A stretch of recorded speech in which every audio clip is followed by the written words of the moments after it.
Здравейте! В днешната видеодемонстрация ще ви покажа как се извършват изчисленията при вариационния анализ. Задачата, която имаме и трябва да решим е дали се различават значимо резултатите на студентите от 4 групи при ниво на статистическа сигурност 95%. Средните стойности на всяка една от групите и да видим дали те се различават значимо. Първото нещо, което трябва да направим е да сметнем средната стойност на всяка една от групите. Ето, това е средната стойност на първата група и с изтегляне получаваме средните стойности на всяка една от групите. Втората стъпка е да сметнем общата средна стойност. Това е средната стойност на абсолютно всички студенти от всички групи.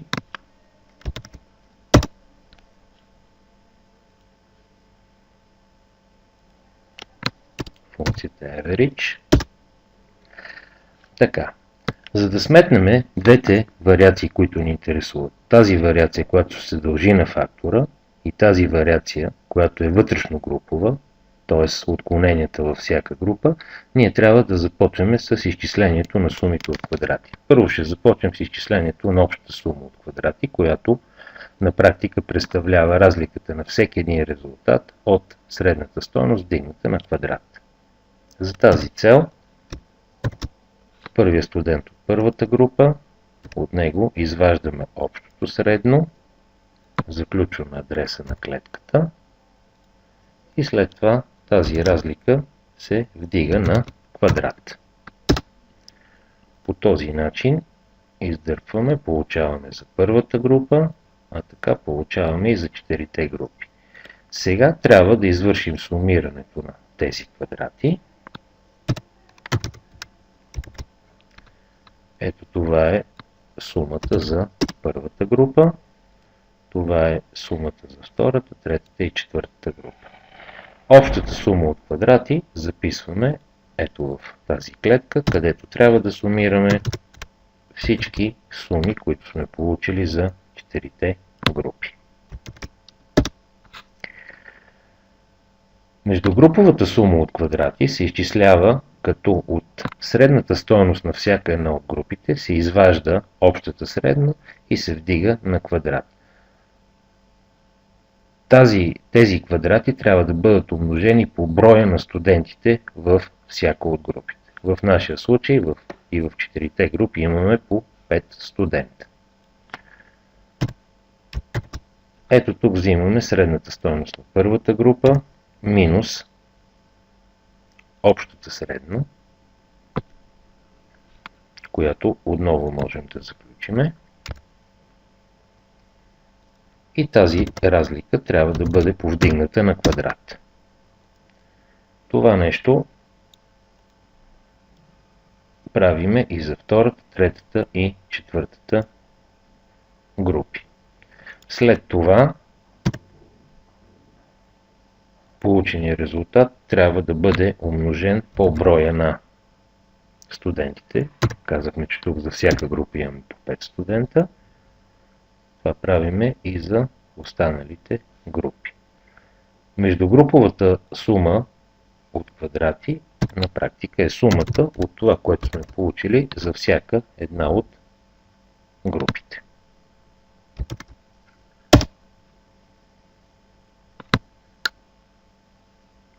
Така, вътрешногруповата сума от квадрати се смята като от всеки резултат за дадената група се изважда средната стойност за същата група и се вдига на квадрат. По този начин ние имаме резултата на първия студент от първата група минус средната стойност на студентите от първата група.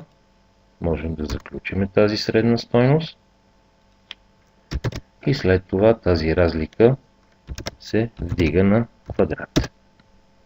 С изтегляне можем да получим отклоненията на всеки един от резултатите. Аналогично за втората група от резултата на първия студент вадиме средната стойност, Средната стойност, адреса на клетката може да бъде затворен, заключен и отново вдигаме на квадрат. По този начин с издърпване отново получаваме разликите. За третата група резултата на първия минус средната стойност на заключваме адреса и трябва да вдигнем на квадрат тази разлика.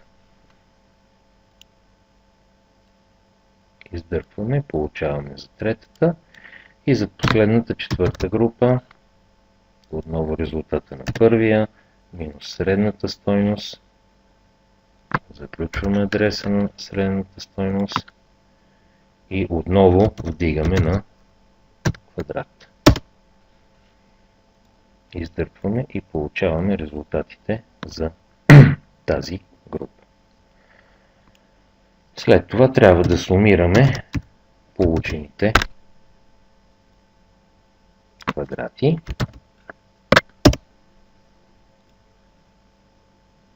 И с изтегляне получаваме за всички групи. Междугруповата сума от квадрати е сума от получените стойности за всяка една от групите. Това, което се вижда, че междугруповата сума от квадрати може да бъде получена, като от общата сума от квадрати бъде извадена междугруповата сума от квадрати. За проверка ще сметнем това в тази клетка B21. От общата вадиме междугруповата и получаваме абсолютно същата сума от квадрати.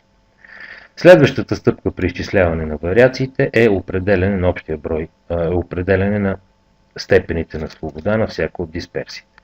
За общата дисперсия брой степени на свобода е n по p-1, където n е броя на студентите, а p е броя на групите. Имаме 5 студента по 4 групи, това прави 20 минус 1, значи е равно на 19 степени на свобода. След това за междугруповата дисперсия имаме броя на групите, който е 4, P е равно на 4 минус 1, 3 групи и най-накрая вътрешногруповата е P по n минус 1, което в нашия случай е равно на 16. Сега вече можем да определиме междугруповата дисперсия, което не е нищо повече от сумата на квадратите, разделени на степените на свобода, и вътрешногруповата дисперсия, която аналогично е сумата между вътрешногруповата сума от квадрати, разделена на съответния брой степени на свобода. Сега трябва да сравниме двете дисперсии чрез F критерия, като при вариационния анализ винаги в числител е междугруповата или така наречената факторна дисперсия. Тя се разделя на вътрешногруповата или още наричана случайна дисперсия. Получава се изчислена стойност от 6, около 6,1. Сега трябва да сравниме тази стойност, изчислената с табличната. Имаме степени на свобода 3 в числител и 16 степени на свобода в знаменател. Критерия е едностранен, защото ние искаме да проверим дали факторната дисперсия е значимо по-голяма от случайната или дали междугруповата дисперсия е значимо по-голямо от вътрешногруповата. Тоест, ние трябва да гледаме таблицата, където алфа е равно на 0,1, 3 степени на свобода, които са в числител, нямаме 16 степени на свобода, които са знаменател, но виждаме, че стойностите намаляват, т.е. можем да кажем, че изчислената стойност ще бъде по-голяма от табличната.